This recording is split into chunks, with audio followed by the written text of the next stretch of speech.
Here I have Realme Narzo N53, and today I'm going to show you how to record screen on this device. So to do this, firstly you should go to the upper bar, and here you can find the button Screen Record. So by holding your finger on it, nothing happens. When you tap on it once, you can select device audio settings here, so you can record device audio, microphone, or both.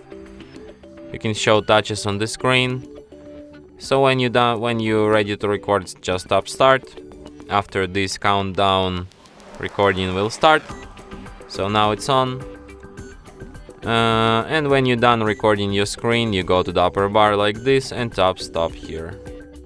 And after that, recording will be saved to the gallery, to the special section called screenshots. And here it is.